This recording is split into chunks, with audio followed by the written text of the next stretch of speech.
ரீசெண்டாக அயர்லாண்டில் நாங்கள் grocery shops போயிருந்தப்போ இந்த ஜெல்லி வந்துட்டு என்னோட பொண்ணோட கண்ணில் பட்டுருச்சு. இந்த ஜெல்லியோட பேர் ட்ராலி. இது வந்து பார்த்திங்கன்னா ஐபால் ஷேப்லேயே வந்துட்டு இருக்கும். ஐபால் மாதிரியே வந்துட்டு பண்ணியிருப்பாங்க. இது எப்படி இருக்கும்னு கேட்டிங்கன்னா ஜெல்லி கன்சிஸ்டன்சியில் தான் இருக்கும். அது மட்டும் இல்லாமல் இதுக்குள்ளே வந்துட்டு ஜாம் மாதிரியும் கொஞ்சோண்டு கொடுத்துருப்பாங்க. அது நம்ம கடித்து சாப்பிடும்போது ரத்தம் வந்து வர மாதிரி ப்ளீடிங் ஆகிற மாதிரியே வந்துட்டு இருக்கும். ஸோ அந்த தீமில் வந்துட்டு இந்த சாக்லேட் வந்து பண்ணியிருந்தாங்க. இப்போ ஹாலோவின் சீசன் அப்படின்றதுனால மோஸ்ட்லி சாக்லேட்ஸ் வந்துட்டு இந்த தீமில் தான் இருக்கும். எதை எடுத்தாலும் பம்கின் ஷேப்பில், அப்படி இல்லாட்டி பேட் ஷேப்பில், அப்படி இல்லாட்டி ஸ்கல் ஷேப்பில், இந்த மாதிரி அதே கான்செப்டில் தான் வச்சுருப்பாங்க. அதெல்லாம் கம்பேர் பண்ணும்போது இது ஓரளவுக்கு பரவாயில்லன்னு தோணுச்சு. ஏன்னா இது வந்து ஜஸ்ட்டு ரவுண்ட் ஷேப்பில் இருக்குது.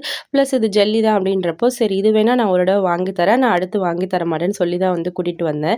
ஃபஸ்ட்டு இதோட கன்சிஸ்டன்சி பார்த்திங்கன்னா நல்லா வந்துட்டு இந்த மாதிரி ஸ்லூஷி கன்சிஸ்டன்சியில் இருந்தது. ஜெல்லி தான் ஆக்சுவலாக வந்துட்டு, ஆனால் கொஞ்சம் வந்துட்டு ரப்பர் மாதிரியும் வந்துட்டு இருக்கும். அதுக்கு அடுத்ததாக இதுக்குள்ளே பார்த்திங்கன்னா இதை நம்ம கடித்து சாப்பிடும்போது அதுக்குள்ளே இருந்து ஸ்ட்ராபெரி ஜாம் வந்துட்டு நமக்கு வரும். ஆனால் இதோட டேஸ்ட் வந்துட்டு எனக்கு பிடிக்கல.